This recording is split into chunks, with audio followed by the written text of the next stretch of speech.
देखो मित्रों, इस तरह का क्वेश्चन आता है कि एक रेलगाड़ी 54 किलोमीटर प्रति घंटा की गति से चल रही है, 90 मीटर के प्लेटफॉर्म को कितने सेकंड में पार करेगी।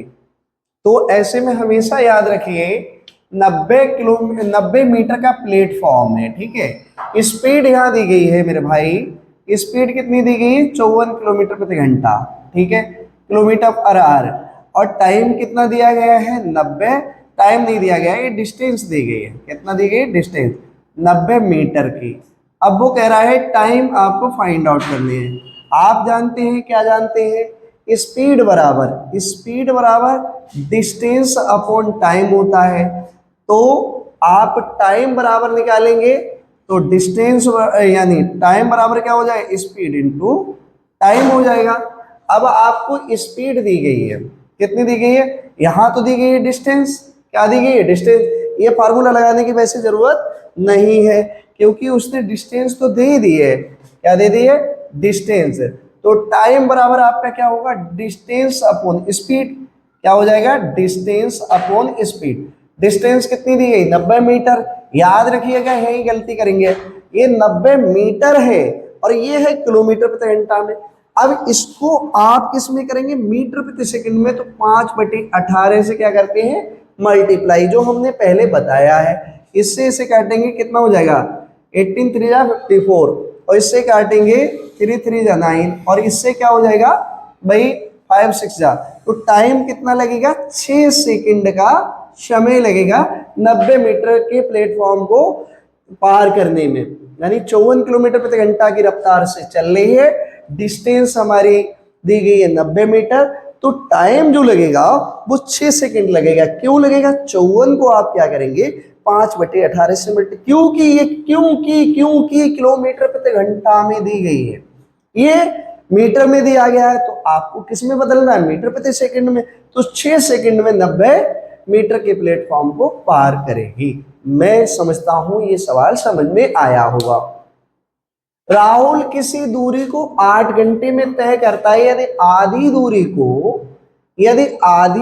वो 40 किलोमीटर प्रति घंटा में और 40 किलोमीटर प्रति घंटा में, और वो कह रहा है बाकी आधी दूरी बची है वो किस में करता है 60 किलोमीटर प्रति घंटा में करता है, तो कुल दूरी कितनी होगी। तो ऐसे में क्या करेंगे आप, इसमें बहुत ज्यादा लॉजिक लगाने की जरूरत नहीं है। आप क्या करेंगे S1 इंटू S2, आपने यहाँ ये स्पीड 1 S1 इंटू S2, और 2 गाड़ी चलनी है तो 2 से मल्टीप्लाई कर दिया। और यहाँ क्या हो जाएगा, आपने क्या पूछा, कुल दूरी पूछी है, तो यहाँ पर आप D बराबर निकाल लेंगे।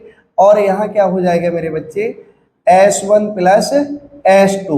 तो आपका S1 कितना है 2 गुणा 40, और S2 कितना है 60, और यहाँ कितना हो जाएगा, आप जानते हैं 40 और प्लस 60 यानी 100 किलोमीटर। तो आपकी क्या हो जाएगी 2 गुणा वो कह रहा तो कुल दूरी ज्ञात कीजिए, 40 गुणा 60/100, इस जीरो से ये जीरो और इस जीरो से ये जीरो। तो आप 6 चौक 24 दूनी 48, कितना हो जाएगा बच्चे 48 किलोमीटर, यानी 8 4 दूनी 8 48 किलोमीटर की क्या हो जाएगी, दूरी हो जाएगी। देखिए 48 किलोमीटर की दूरी क्यों हो जाएगी, राहुल किसी दूरी को कार द्वारा 8 घंटे में तय करता है। यदि आधी दूरी यह और दूसरे तरीके से निकाल सकते हो, 8 घंटे में तय करता है, आधी दूरी कितने में चली है 40 किलोमीटर प्रति घंटा की रफ्तार से। देखो भाई आधी दूरी चली है 4 घंटे में, 40 के हिसाब से चली है, तो 4 चौक 16 160 किलोमीटर, 160 किलोमीटर। दूसरी दूरी जो आधी है वो 4 कितनी चली है 4, और कितनी उस समय में चली है उसने 60 किलोमीटर प्रति घंटा की रफ्तार से, 60 किलोमीटर प्रति घंटा की रफ्तार से। तो अब कितनी हो जाएगी 6 चौक 24 240। अब ये टोटल दूरी और टोटल समय से डिवाइड कर देंगे, तब आपका कितना हो जाएगा, टोटल दूरी कितनी हो जाएगी बच्चे 0, 6 4 10 का 0 हासिल 1 400 किलो। ये सवाल यहाँ पे इस तरह से नहीं आएगा, ये सही सवाल का आंसर है। क्या आएगा, ये सही सवाल का आंसर ये आएगा, क्योंकि 8 घंटे में तय करता है, 8 घंटे में तय करता है कितनी, आधी दूरी को 40 किलोमीटर। आपने 8 घंटे का आधा समय कितना ले लिया, 4 घंटे, और 40 किलोमीटर प्रति घंटे की रफ्तार से ले रहा, तो दूरी आपकी कितनी मिलेगी भाई, दूरी मिलेगी 40 गुणा 4 160 किलोमीटर। बाकी जो है 4 घंटे में तय करता है, ये वाला लॉजिक दूसरे में लगेगा। तो 4 घंटे कितनी, 60 किलोमीटर की दूरी, तो आप क्या करेंगे, 6 चौक 24, तो ये इन दोनों कुल दूरी कितनी हो जाएगी, 400 किलोमीटर की दूरी हो जाएगी। समझ में आया होगा, ये मत लगाना, ये बाई मिस्टेक गलत हो गया था, तो ये लॉजिक नहीं लगाना है। आगे अगला क्वेश्चन क्या कह रहा है कि 50 किलोमीटर प्रति घंटा की चाल से, कितनी, 50 किलोमीटर प्रति घंटा की चाल से चलती हुई 1500 मीटर लंबी रेलगाड़ी, कितने मीटर भाई, ये है पुल जिसकी लंबाई है 500 मीटर, और ये है एक रेलगाड़ी जिसकी लंबाई है 1500 मीटर। याद रखना ये मीटर दिया है, क्या दिया है, मीटर। ये जो है 1500 मीटर लंबी रेलगाड़ी है, 500 मीटर लंबा पुल है, तो कितने समय में पार करेगी स्पीड। अब मान लीजिए रेलगाड़ी यहां नहीं खड़ी है, ये प्लेटफॉर्म तो ये रहा, रेलगाड़ी प्लेटफॉर्म के नीचे ये खड़ी है। अब रेलगाड़ी चलेगी तो आप क्या कहेंगे, ये रेलगाड़ी अपनी दूरी भी चलेगी और प्लेटफॉर्म की दूरी भी चलेगी, तो डिस्टेंस आपकी 2000 मीटर हो जाएगी।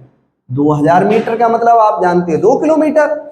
अब वो चल कितने से रहा है, चल रहा है 50 किलोमीटर प्रति घंटे की चाल से, स्पीड दी गई है 50 किलोमीटर पर आवर की। आप क्या करेंगे, तो आपको क्या कह रहा है, टाइम बताना है। टाइम आप क्या करेंगे, डिस्टेंस अपॉन स्पीड कर देंगे, तो distance upon distance 2000 metre, speed 50 kilometre. याद रखिएगा 50 किलोमीटर प्रति घंटा है, तो हम 5/18 से यानी मीटर प्रति सेकंड से क्या करेंगे, इसको मल्टीप्लाई कर देंगे। आप क्या करेंगे, इस जीरो से इस जीरो को काट देंगे, 520 40 और 5 8 40, और यहां से ये कर देंगे 18 गुणा 8, तो आपका कितना हो जाएगा, 8 8 जा कितना होता है, 64 होता है, नहीं 64 होता है, 4 8 बन जाए 8 और 6 कितना हो जाएगा 14। 144 सेकंड में वह क्या करेगी, 500 मीटर प्लेटफॉर्म को पार कर देगी, क्योंकि 1500 मीटर खुद की अपनी भी चाल चल रही है, इतना याद रखना, ठीक है। तो ये सवाल समझ में आया होगा, मैं समझता हूं। अगला कह रहा है कि एक एक्सप्रेस ट्रेन है, ध्यान दें, ये सवाल समझ में आया होगा, क्योंकि 1500 मीटर उसकी खुद की लंबाई है, 500 मीटर प्लेटफॉर्म की लंबाई है, तो इसको पार कर रही है। अब वो कह रहा है अगले क्वेश्चन पर आ रहे, 144 सेकंड इसका आंसर हो गया। एक एक्सप्रेस गाड़ी 400 किलोमीटर की दूरी 4 घंटे में तय करती है, 4 घंटे में 400 किलोमीटर की दूरी तय करती है, तो उसके बाद 860 किलोमीटर की दूरी 10 घंटे में तय करती है, तो औसत चाल ज्ञात करो। तो भैया इसको कुछ नहीं करना है, औसत चाल निकालने के लिए नमा वाला सवाल हम बता रहे हैं। औसत चाल जो निकालेंगे तो क्या करेंगे, औसत चाल अगर हम निकालेंगे मेरे दोस्तों, तो 400 किलोमीटर की दूरी प्लस कितने की दूरी है, 860 किलोमीटर की दूरी, और दोनों चालों को प्लस, दोनों समय को प्लस कर देंगे, 4 घंटा और 10 घंटा, यानी 1260, यानी 8 4 12 1260, और 14 घंटे में। यदि आपने इसे काटा, वैसे तो ये 9 बार में जाएगा, क्योंकि आप जानते हो 14 निम्मा 126 होते हैं, 14 ढाई 140, तो ये कितने में करेगी, इसकी औसत चाल कितनी होगी, 90 किलोमीटर प्रति घंटा होगी, और ये आपका बिल्कुल सही आंसर हो जाएगा। नवे वाले गाड़ी की औसत चाल 90 किलोमीटर प्रति घंटा होगी। अगले सवाल की तरफ हम बढ़ते हैं, वो कह रहा है कि एक धारा और नाव वाला सवाल आ गया, तो इसमें डरना बिल्कुल नहीं है। एक नाव धारा के विपरीत चलती है, तो 35 किलोमीटर को 7 घंटे में तय करती है और धारा के साथ 42 किलोमीटर को 6 घंटे में तय करती है। तो नाव की चाल, नाव की स्तर जल में चाल ज्ञात कीजिए। माना नाव की चाल x किलोमीटर प्रति घंटा है, मान लीजिए, माना नाव की चाल, ये हम थोड़ा विस्तारित बता, नाव की चाल x किलोमीटर पर आर है, किलोमीटर पर आर, और धारा की चाल जो हो जाएगी, धारा की वो 22 किलोमीटर पर आर हो जाएगी, किलोमीटर पर आर। अब पहले कह रहा है कि नाव के विपरीत चल रहा है भैया, तो x माइनस वाई, क्योंकि नाव के विपरीत चल रहा है तो जो ये ताकत लगाएगी नाव, उसमें से धारा क्या करेगी, अपोजिट डायरेक्शन मारेगी। तो कितने में जा रहा है, जा रहा है 35 किलोमीटर। 35 किलोमीटर कितने घंटे में जा रहा है मेरे बच्चे, 7 घंटे में। 7 से डिवाइड करें 5, तो भैया x माइनस वाई बराबर 5 आ गए। इसे इक्वेशन बन दे दिया, कुछ दिक्कत नहीं। दूसरा क्या कह रहा है कि धारा की दिशा में, तो x प्लस वाई, क्योंकि धारा की दिशा में तो धारा की चाल क्या होगी, जुड़ जाएगी किसकी, नाव की चाल में। तो कितने में जा रहा है, 42 किलोमीटर जा रहा है, कितने, 6 घंटे, 6 सत्ते 42, 6 सत्ते 42, समीकरण 2।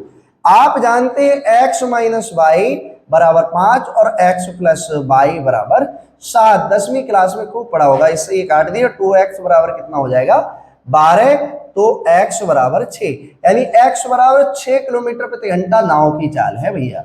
नाव की चाल कितनी है, 6 किलोमीटर, क्योंकि आपने नाव की चाल मानी है x किलोमीटर, तो नाव की चाल मेरे भाई कितनी है, 6 किलोमीटर प्रति घंटा है। तो ये सवाल समझ में आया होगा। अब ये x वाई से अगर डर लगता है तो दूसरी तरीका भी है। अगर कल आप कमेंट में भेजेंगे सर मेरे नहीं आया, तो दूसरे तरीके से, आज नहीं बताएंगे, ये आपको कमेंट में भेजना है कि सर ये दूसरे तरीके, अगर इससे आ गया हो तो आप थोड़ा लाइक कर दीजिए, शेयर कर दीजिए, आपको कुछ नहीं बिगड़ेगा। एक कार ड्राइवर है, बेंगलुरु से जाता है 8:30 पर, चलता है वहां से 300 किलोमीटर की दूर स्थान पर दोपहर में 12:30 पर पहुंचना चाहता है। कब पहुंचना चाहता है, याद रखिएगा, 8:30 पे चला है सुबह में और 12:30 पे पहुंचना चाहता है, लेकिन 10:30 पर वह देखता है कि उसने अभी तक 40% ही दूरी तय की है। कितनी दूरी तय की है, 40%। मेरे भाई यहां से याद रखिएगा, 8:30 से चला है और 10:30 हो गए, 10:30 हो गए, इसका मतलब वह 2 घंटे चल पाया है। कितना चल पाए, इसमें से कहना तो बात ही कि 2 घंटे में चला कितना है, 40%। किसका 40%, अरे यार 300 किलोमीटर का 40%, 300 का 40% हमने निकालना बता दिया था। 40% यदि हम निकालेंगे तो परसेंट का चिन्ह हटते ही 100, यानी 120 किलोमीटर 2 घंटे में, 2 घंटे में, याद रखिएगा भाई, 2 घंटे में गया कितना, 2 घंटे में गया 120, तो 1 घंटे में कितना जाएगा, 120/2, यानी 60 किलोमीटर प्रति घंटा की स्पीड पे अभी चल रहा है वो। अभी कब कितनी स्पीड से चल रहा है, 60 किलोमीटर पे। अब वो कह रहा है कि अभी हमारे पास कितनी दूरी बची है तय करने के लिए, पहुंचना उसे 12:30 बजे ही है, ज्यादा समय नहीं लगना है, क्योंकि वह अब स्पीड पकड़ेगा। तो भाई 120, 300 में से 120 घटा दीजिए, आपका बचा 180।